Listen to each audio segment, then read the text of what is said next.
வணக்கம். நம்ம இன்றைக்கி என்ன பார்க்க போகிறோம்னா, what are the factors that affect the supply curve அப்படின்றத பார்க்க போகிறோம். ஸோ நம்ம நேற்று வந்து லா ஆஃப் சப்ளை அப்படின்னா என்னென்னு பார்த்துருந்தோம். அண்ட் எப்போ வந்து ஒரு சப்ளை கர்வ் வந்து ஷிஃப்ட் ஆகுன்றதை நம்ம இன்றைக்கி இந்த வீடியோவில் பார்க்க போகிறோம். ஸோ சப்ளையே ஷிஃப்ட் ஆகுதுன்னா என்ன அர்த்தம்? நான் நேற்றே சொல்லியிருந்தேன், இந்த கர்வ் ஆஸ் அ கர்வே வந்து அப்படியே right side or left side shift ஆகுது. இப்போ சப்ளை இன்க்ரீஸ் ஆச்சுன்னா ரைட் சைடில் போகும், சப்ளை டிக்ரீஸ் ஆச்சுன்னா லெஃப்ட் சைடில் ஷிஃப்ட் ஆகும்.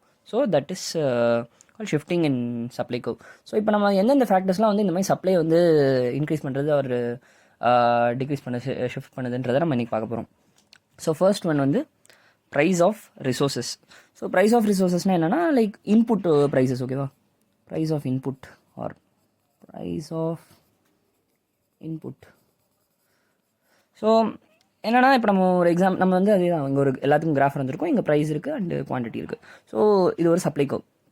ஸோ இப்போ ப்ரைஸ் ஆஃப் ரிசோர்ஸஸ் எப்படி அஃபெக்ட் பண்ணுதுன்னு பார்த்தீங்கன்னா, ஒரு எக்ஸாம்பிளுக்கு சொல்லணும்னா, லெட்ஸே நம்ம ஒரு பர்கர் ப்ரொடியூஸ் பண்ணுற நம்ம ஒரு ஓனராக இருக்கும். ஸோ நம்ம சப்ளை கர்வ் இது. ஸோ இப்போ வந்து நம்ம பர்கரில் வந்து என்னென்ன பொருள் இருக்கும், பேட்டி செய்கிறதுக்கு வந்து லெட்ஸே நம்ம உள்ளே வந்து தக்காளி ஒரு உருளைக்கிழங்கு அந்த மாதிரி தான் வைக்கிறோம். ஸோ அந்த தக்காளியோட விலை அதிகமாச்சுன்னா என்ன ஆகும்? அஃப்கோர்ஸ் வந்து பர்கரோட விலையும் அதிகமாகும். ஸோ நம்ம பர்கர் விலை அதிகமாச்சுன்னா என்ன பண்ணுவோம்? விலை அதிகமாகுது அப்படின்றதுனால வந்து நம்ம அதோட சப்ளையை கம்மி பண்ணணும்னு நினைப்போம். ஏன்னா தக்காளியோட விலை அதிகமாகுது. ஸோ அது வந்து நம்மளோட சப்ளை வந்து அஃபெக்ட் பண்ணும். ஸோ நம்ம கம்மியாக சப்ளை பண்ண ஆரம்பிச்சிடுவோம். ஸோ லெஃப்ட் சைடில் ஷிஃப்ட் ஆகுது நம்மளோட கர்வ். இப்போ அதே வந்து தக்காளியோட விலை வந்து ரொம்ப கம்மியாகுதுன்னா என்ன பண்ணுவோம்? நம்ம வந்து நிறையா ப்ரொடியூஸ் பண்ண ஆரம்பிச்சிடும். ஏன்னா வந்து விலை கம்மியாயிடுச்சு அப்படின்றதுனால வந்து நம்ம சப்ளை வந்து இன்க்ரீஸ் பண்ணுவோம். ஸோ ரைட் சைடில் ஷிஃப்ட் ஆகுது பர்கர். ஸோ நம்ம வந்து தக்காளியோட விலை வந்து ப்ரைஸ் ஆஃப் ரிசோர்ஸஸ்னால் என்னென்னா ப்ரைஸ் ஆஃப் இன்புட். பேசிக்லி நம்ம ஒரு பொருள் செய்கிறோன்னா அதுக்கு ரா மெட்டீரியல்ஸ் காஸ்ட் வந்து கம்மியாச்சுன்னா நம்ம வந்து அஃப்கோர்ஸ் அதோட சப்ளை வந்து அதிகம் பண்ணுவோம். இப்போ ரா மெட்டீரியலோட காஸ்ட் வந்து செய்கிறதுக்கே வந்து நமக்கு அதிகமாகுதுன்னா என்ன பண்ணுவோம்? நம்ம அதோட சப்ளை ஆட்டோமேட்டிக்காக கொஞ்சம் கம்மியாகும். ஸோ அதால் வந்து கர்வ் வந்து லெஃப்ட் சைடில் ஷிஃப்ட் ஆகுது. நெக்ஸ்ட் வந்து டெக்னாலஜி. ஸோ டெக்னாலஜி வந்து இப்போ நம்ம ஹைடெக் ப்ராடக்ட்ஸை வச்சு நம்ம மேனுஃபேக்சர் பண்ணோன்னா என்ன ஆகும்? அதிகமாக நம்மளால் சப்ளை பண்ண முடியும். ஸோ என்ன ஆகும்? நம்மளால் வந்து சப்ளை இன்க்ரீஸ் பண்ண முடியும். ஸோ ரைட் சைடில் ஷிஃப்ட் ஆகும்.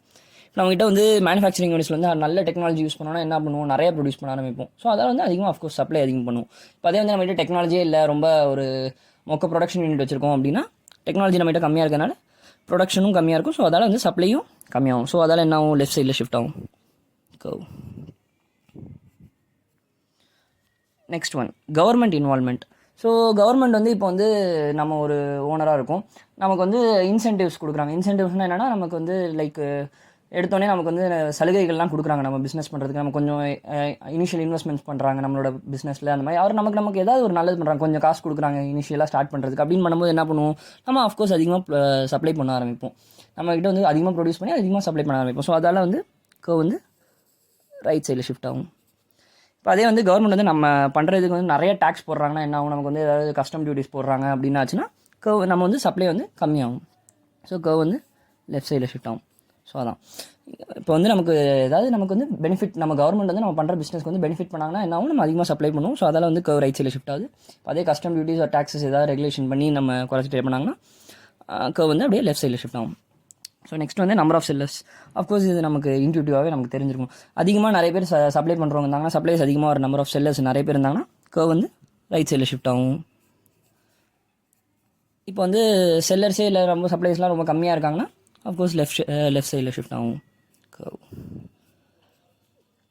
ஸோ நெக்ஸ்ட் வந்து ப்ரைஸ் ஆஃப் ரிலேட்டட் குட்ஸ். நம்ம ப்ரைஸ் ஆஃப் ரிலேட்டட் குட்ஸ்ன்றது நம்ம டிமாண்ட்லேயே பார்த்துருப்போம். ரெண்டு இருக்குது, சப்ஸ்டியூட்ஸ் அண்ட் காம்ப்ளிமெண்ட்ஸ். நம்ம இங்கே இப்போ ஒரு எக்ஸாம்பிளுக்கு சொன்னால், நம்ம வந்து இப்போ இங்கே வந்து இது வந்து ஒரு சப்ளை கர்வ் ஃபார் கிரேப்ஸ், ஓகேவா? நம்ம வந்து கிரேப்ஸ் ப்ரொடியூஸ் பண்ணிகிட்ருக்கோம்.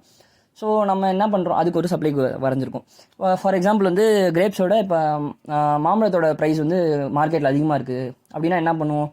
நம்ம வந்து கிரேப்ஸ்லேருந்து மார்க்கெட்டு வந்து நம்ம மார்க்கெட்டில் வந்து ப்ரைஸ் வந்து மேங்கோக்கு தான் நல்லா அதிகமாக இருக்குன்றதுனால நம்ம கிரேப்ஸ் செய்கிறத விட்டுட்டு மேங்கோ ப்ரொடியூஸ் பண்ண ஆரம்பிச்சிடும். ஸோ நம்ம வந்து இருக்கிற கிரேப்ஸோட சப்ளை வந்து கம்மி பண்ணிவிட்டு மேங்கோக்கு அதிகமாக சப்ளை பண்ண ஆரம்பிச்சிடும். ஸோ நம்ம கிரேப்ஸ் சப்ளை கர்வ் வந்து இங்கே கம்மியாகுது. ஸோ என்ன ஆகுது? அஃப்கோர்ஸ் லெஃப்ட் சைடில் கர்வ் ஷிஃப்ட் ஆகும். அதே ஆப்போசிட்டில் நடந்ததுன்னா ரைட் சைடில் ஷிஃப்ட் ஆகும். So that is called price of related குட்ஸ்னால் என்னன்றது பார்த்தோம்னா, நம்ம இங்கே கிரேப் செய்கிறோம், மேங்கோவோட ப்ரைஸ் வந்து மார்க்கெட்டில் வந்து அதிகமாக என்ன பண்ணுவோம்? நம்ம வந்து மேங்கோ ப்ரொடியூஸ் பண்ணணும் அப்படின்னு சொல்லிட்டு என்ன பண்ண ஆரம்பிச்சிடும்? நம்ம வந்து கர்வ் வந்து அப்படியே லெஃப்ட் சைடில் ஷிஃப்ட் ஆகுது. ஏன்னா வந்து நம்ம இதோட சப்ளை வந்து நம்ம கம்மி பண்ணுறோம் நம்ம செய்கிற கிரேப்ஸோடது. அதுக்கு பதிலாக நம்ம மேங்கோக்கு போகிறோம். ஸோ அதால் நம்ம கிரேப்ஸோட சப்ளை வந்து கம்மியாகுது. இப்போ அதே வந்து மேங்கோட ப்ரைஸ் வந்து அதிகமானதுனால தான் நம்ம அதை ப்ரொடியூஸ் பண்ணுவோம். மேங்கோட ப்ரைஸ் வந்து மார்க்கெட்டில் கம்மியாச்சுன்னா என்ன ஆகும், நம்ம கிரேப்ஸ் அதிகமாக இருக்கும். ஸோ அதில் வந்து வந்து ரைட் சைடில் ஷிஃப்ட் ஆகுது சப்ளை.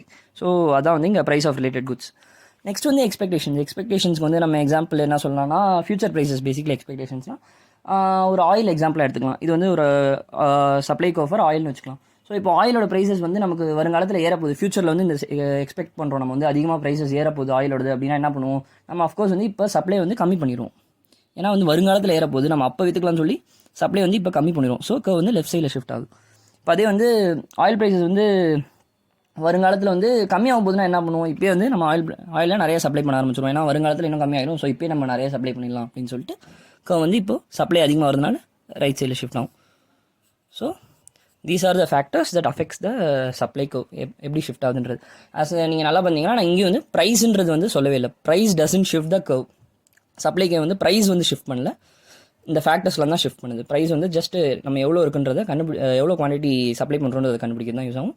அண்ட் அது வந்து நம்ம சப்ளை கர்வ் வந்து ரைட் ஆர் லெஃப்ட் ஷிஃப்ட் பண்ணல, இந்த ஃபேக்டர்ஸ்லாம் தான் ஷிஃப்ட் பண்ணுது ரைட் ஆர் லெஃப்ட் வந்து. ஸோ ஷிஃப்ட் ஆச்சுன்னா என்ன அர்த்தம், ரைட் சைடில் ஷிஃப்ட் ஆச்சுன்னா நம்ம சப்ளை இன்க்ரீஸ் ஆகுன்னு அர்த்தம், லெஃப்ட் சைடில் ஷிஃப்ட் ஆச்சுன்னா சப்ளை வந்து கம்மியாகுதுன்னு அர்த்தம். So these are the factors that affects the supply.